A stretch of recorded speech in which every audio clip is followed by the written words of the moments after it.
ಬರ್ತೀನಿ. ನೀವು ಆಡಳಿತದಲ್ಲಿರೋದ್ರಿಂದ ಎಡವಟ್ಟು ನಿಮ್ಮಿಂದಲೇ ಆಗಿರೋದ್ರಿಂದ ಇವತ್ತು ಹಲವಾರು ಪ್ರಶ್ನೆಗಳು ನಿಮಗೆ ಬರುತ್ತೆ. ಐ ಹೋಪ್ ನೀವು ಅದನ್ನೆಲ್ಲ ತುಂಬಾ ಆರಾಮಾಗೆ ರಿಸೀವ್ ಮಾಡ್ಕೊಳ್ತೀರಿ ಅಂತ ಸರ್.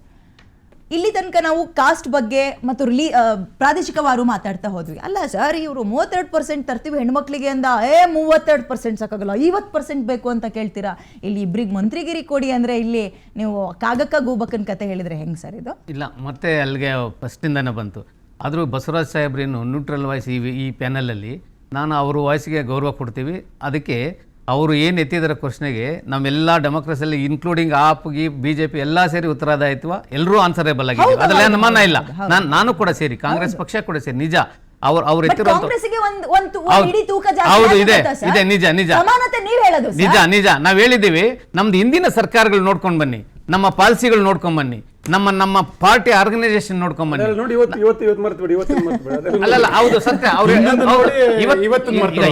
ಇವತ್ತೊಂದು ನೋಡಿ, ಇವತ್ತೊಂದು ಅವ್ರು ಹೇಳ್ತಾ ಇದಾರೆ, ಹೌದು ಸತ್ಯ. ಇವತ್ತೊಂದು ಇನ್ನೂ 1-2 ಬರಬೇಕಾಗಿತ್ತು, ಅದನ್ನ ನಾನು ಕೂಡ ಬೆಂಬಲಿಸ್ತೀನಿ, ಅದರಲ್ಲಿ ಅನುಮಾನ ಇಲ್ಲ. ಆದ್ರೂ ಈ ಚುನಾವಣೆಯಲ್ಲಿ ಈ ಪ್ರಾಂತ್ಯವಾರು ಜಾತಿವಾರು ಇವೆಲ್ಲ ಮಾಡುವಾಗ ಕೇವಲ 1 ವರ್ಷ ಇರುವಾಗ ಕೆಲವು ಈ ತರ ಮಾಡ್ಕೊಂಡಿದ್ದಾರೆ. ಅದು ಮಾಡ್ಕೊಂಡಿರೋದು ನಾನು ಅದನ್ನೇನು ಅಲ್ಲಿಗೇಳೋದಿಲ್ಲ. But in the same time ಹೌದು ಮಿಸ್ಟೇಕ್ ಆಗಿರೋ ಅನ್ನೋದನ್ನ ಗೊತ್ತಿದೆ ನಮಗೆ. ಅದನ್ನ ಹೆಂಗೆ ಸರಿ ಮಾಡ್ಕೊಳ್ತೀವಿ ಅನ್ನೋದು ಕೂಡ ಗೊತ್ತಿದೆ. ಅದಕ್ಕೆ ನಾವು ಸರಿ ಮಾಡಿ ಸಮಾಜಕ್ಕೆ ಈ ರಾಜ್ಯಕ್ಕೆ ಉತ್ತರ ಕೊಡ್ತೀವಿ ಕೂಡ. ಆದ್ರೆ ನಾವೇನು 100% ನಾವೆಲ್ಲ ಶ್ರೇಷ್ಠ, ನಾವು ಬಹಳ ಮಾಡಿ 100% ನಾವು ನ್ಯಾಯ ಕೊಡ್ತೀವಿ ಅಂತ ನಾವು ಕೊಟ್ಟಿದ್ದೀವಿ ಅಂತ ಕೂಡ ನಾನು ಒಪ್ಕೊಳ್ಳೋದಿಲ್ಲ. ಹೌದು, ಮಹಿಳೆಯಲ್ಲಿ ಈ ಸಮಾಜದಲ್ಲಿ, ಈ ದೇಶದಲ್ಲಿ, ಈ ರಾಜ್ಯದಲ್ಲಿ ನಿಜವಾಗ್ಲೂ ಆ ಲೆವೆಲ್ಗೆ ರೀಚ್ ಆಗಿಲ್ಲ, ಈವನ್ ಟಿಲ್ ಟುಡೇ ಕೂಡ. ಅದಕ್ಕೆ ಅದು ಪ್ರಯತ್ನ ಪಡ್ತಾ ಇರೋದು ಯಾವ ಪಕ್ಷ ಹೆಚ್ಚಿಗೆ ಪ್ರಯತ್ನ ಪಡ್ತಾ ಇದೆ, ಅದರಲ್ಲಿ ಯಾವ ಪಕ್ಷ ಮುನ್ನಡೀತಾ ಇರೋದು ಅನ್ನೋದು ಗುರುತಿಸಬೇಕಾಗಿದೆ. ಇದು DK ಶಿವಕುಮಾರ್ ಅವ್ರ ಟೀಮಾ, ರಾಹುಲ್ ಗಾಂಧಿ ಟೀಮಾ ಸರ್? ಕಾಂಗ್ರೆಸ್ ಪಕ್ಷದ ಟೀಮು. ಇದರಲ್ಲಿ DK team, Rahul Gandhi team ಅಂತಲ್ಲ, ಕಾಂಗ್ರೆಸ್ ಪಕ್ಷದ ಟೀಮು. ಪಟ್ಟಿ ಕೊನೆ ಹಂತದಲ್ಲಿ ಹಿಂಗಿಂಗ್ ರಿವರ್ಸ್ ಆಗ್ತಿದೆ.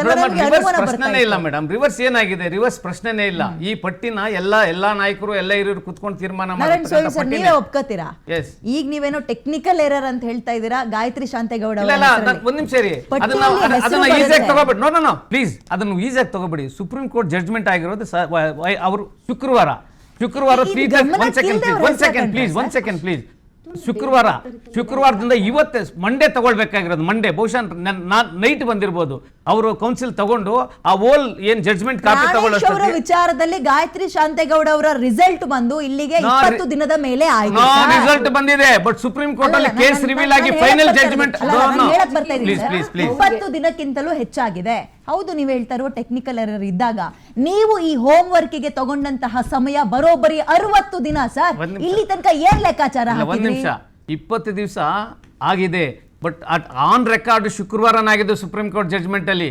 ಶುಕ್ರವಾರ ಆಗಿರುವಂತ ಆ ಕಾಪಿನ ಗಾಯತ್ರಿ ಶಾಂತೇಗೌಡ ಅವ್ರನ್ನ ಪಕ್ಕಕ್ಕಿಡೋಣ, ಆಯ್ತು, ಅಲ್ಲಿ ಟೆಕ್ನಿಕಲ್ ಎರರ್ ಆಗಿದೆ, ಒಪ್ಕೊಳ್ಳೋಣ. DK ಶಿವಕುಮಾರ್ ಪ್ರಮಾಣ ವಚನವನ್ನ ಸ್ವೀಕಾರ ಮಾಡಿ ನೆನ್ನೆಗೆ 60 ದಿನಗಳು.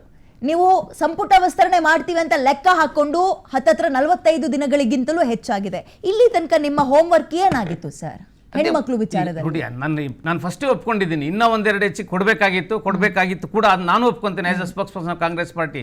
ಆದರೆ ಏನು 1.5 ವರ್ಷ ಇರೋದ್ರಿಂದ, ಚುನಾವಣೆ 1 ವರ್ಷ ಬರೋದ್ರಿಂದ ಪ್ರಾಂತ್ಯವಾರು ಜಾತಿವಾರು ಕೊಡೋದ್ರಲ್ಲಿ ಒಂದು ಮಿಸ್ಟೇಕ್ ಆಗಿದೆ, ತಪ್ಪಾಗಿದೆ, ಅದು ಒಪ್ಕೊಂತೀನಿ ಕೂಡ. ಹಂಗಂತ ಹೇಳ್ಬಿಟ್ಟು ನಾವು ಅವ್ರನ್ನ ಅಷ್ಟಕ್ಕೆ ತಪ್ಪಾಗಿದೆ ನಿಮ್ಮನ್ನ ಅಲ್ಲಿಡ್ತೀವಿ, ಅದು ಉಪಯೋಗಿಸ್ಕೊಳ್ಳೋಕ್ಕೆ ಸರ್ಕಾರದಲ್ಲಿ ಬಹಳ ದಾರಿಗಳಿದ್ದಾವೆ, ಬಹಳ ಪೋಸ್ಟ್ಗಳು ಕ್ರಿಯೇಟ್ ಆಗಿದ್ದಾವೆ. ಅವ್ರನ್ನ ಆ ಏನು ಮಂತ್ರಿ ಸ್ಥಾನಮಾನದಲ್ಲಿ ಏನು ಒಂದು ಮಿಸ್ಟೇಕ್ ಆಗಿದೆ, ಅಲ್ಲಿ ಒಂದು ಕಡಿಮೆ ಆಗಿದೆಯೋ 1-2, ಅದನ್ನ ಬೇರೆ ರೂಪದಲ್ಲಿ ತುಂಬ್ತೀವಿ, ಅವ್ರಿಗೆ ಗೌರವ ಕೊಡ್ತೀವಿ, ಅವ್ರಿಗೆ ಮೈನ್ ಸ್ಟ್ರೀಮ್ ಅಲ್ಲಿ ತರುವಂತ ಪ್ರಯತ್ನ ನಾವು ಮಾಡ್ತೀವಿ. ಯಾಕೆ ನಾವು ಮಾಡ್ತೀವಿ ಅಂತ ಹೇಳ್ತೀವಿ ಅಂದ್ರೆ, ನಮ್ಮ ಹಿಂದಿನ ನೀವು ನಮ್ಮ ನಿಷ್ಠೆ ನೋಡ್ಕೊಂಬನ್ನಿ. ಪ್ರೆಸೆಂಟ್ ನಾವು ಸರಿ ಮಾಡ್ಕೊಂತೀವಿ, ಇನ್ನೂ ಇದೆ. ಇಷ್ಟೇ ಅಲ್ಲ, ಏನು ಮಂತ್ರಿ 20 ಕ್ಲೋಸ್ ಆಗೋಯ್ತು, ಇಷ್ಟೇ ಸರ್ಕಾರದಲ್ಲಿ ಮುಗಿದೋಗಿಲ್ಲ. ಹೌದು, ಅಷ್ಟೇ ಮಂತ್ರಿ ಆಗದೆ ಇರ್ಬೋದು, ಬೇರೆ ರೂಪದಲ್ಲಿ ಅವ್ರನ್ನ ಅವ್ರ ಗೌರವ ಕೊಡುವಂತ ಸ್ಥಾನಮಾನಗಳು ಬಹಳ ಇದಾವೆ ಈ ರಾಜ್ಯದಲ್ಲಿ, ಸರ್ಕಾರದಲ್ಲಿ. ನೀವಲ್ಲಿ ಪಂಜಾಬ್ ಅಲ್ಲಿ ಕೊಟ್ಬಿಟ್ಟು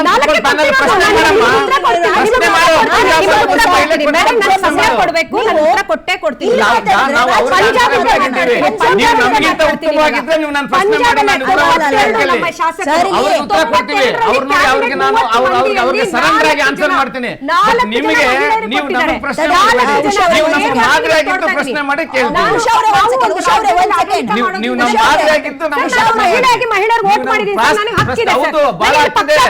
ಮಾದರಿಯಾಗಿದ್ದು ಅದಕ್ಕೆ ಆಪ್ನವ್ರು 10 ಸೀಟ್ ಗೆದ್ದಿದ್ದೀರಿ ಇಲ್ಲಿ. ಹೋರಾಟ ಮಾಡಿ ಮಹಿಳೆಯಾಗಿ 90 ಮಂದಿ ನಮ್ಮ ಮಹಿಳಾ ಶಾಸಕರಿದ್ದಾರೆ. ತಡೀರಿ, ನೀವು ಉಷಾ ಅದನ್ನ ನಿಲ್ಸೋಂತ ಅಲ್ಲಿ. ನನಗೆ ಮಹಿಳೆಯಾಗಿ ಕೇಳುವಂತ ಅಧಿಕಾರ ಇದೆ. ನಾವು- ಅದನ್ನ ನೀವು ಖಂಡಿತವಾಗ್ಲೂ ನಿಲ್ಲಿಸಬಾರ್ದು. ನೀವು ಯಾಕೆ ಅಂತ ಹೇಳಿದ್ರೆ ಅಲ್ಲಿ. ಪಂಜಾಬ್ ಅಲ್ಲಿ ನಾ ಹೇಳ್ತೀನಿ ಮೇಡಮ್, ಅವ್ರು ಪಂಜಾಬ್ ವಿಚಾರ ಬಂದಿದ್ದಾರೆ, ನಾ ಹೇಳ್ತೀನಿ. ಪಂಜಾಬ್ ಅಲ್ಲಿ 92 ನಮಗೆ ಮ್ಯಾಂಡೇಟ್ ಬಂದಿದ್ದು, ಅದರಲ್ಲಿ 30 ಮಂದಿ ಕ್ಯಾಬಿನೆಟ್ ಅಲ್ಲಿ 4 ಮಹಿಳೆಯರಿದ್ದಾರೆ ಸರ್. ನೀವು ತೆಗೆದು ನೀವು ನೋಡ್ಬೋದು ಹೇಳಿ ಮೇಡಮ್. ಆಯ್ತಾ? ಆಯ್ತು, 4 ನೋಡಿ ಮಹಿಳೆ. ಹೇಳಿ. ನಾನು ಬಹಳ ಕಂಠಘೋಷವಾಗಿ ಹೇಳ್ತೀನಿ, ಮೊದಲನೇ ಬಾರಿಗೆ ಆಮ್ ಆದ್ಮಿ ಪಕ್ಷದಿಂದ ದೆಹಲಿಯಲ್ಲಿ ಮಹಿಳೆಯರಿಗೆ ಉಚಿತವಾಗಿ ಬಸ್ ಪ್ರಯಾಣ ಶುರು ಮಾಡಿದ್ರು. ಅದನ್ನ ನೋಡಿ ನೀವು ಕಾಪಿ ಮಾಡಿದ್ರಿ. ಅದಾದ ನಂತರ ಮಹಿಳಾ ಮೊಹಲ್ಲಾ ಕ್ಲಿನಿಕ್ಗಳು ಮಾಡಿದ್ರು ಹೆಣ್ಮಕ್ಕಳಿಗೋಸ್ಕರ.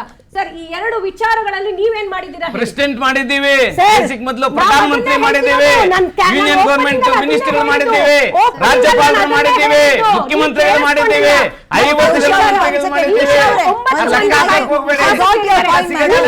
ನೀವು ಉಳಿದಿದ್ದು ಯಾಕೆ ಸರ್ ಕೊಡ್ತಾರೆ? ಕಾಂಗ್ರೆಸ್ ಅವ್ರ ಮಹಿಳೆಯರಿಗೆ ಲೆಕ್ಕ ಹಾಕಕ್ ಹೋಗ್ಬೇಡಿ. ಲೆಕ್ಕ ಮಾಡಕ್ಕಾಗಲ್ಲ ನಿಮ್ ಕೈಯಲ್ಲಿ. ಉಷಾ ಅವರೇ, ತಡೀರಿ, ಪಂಜಾಬಿಗೆ ಉತ್ತರ ಕೊಡೋಣ ಇರ್ರಿ.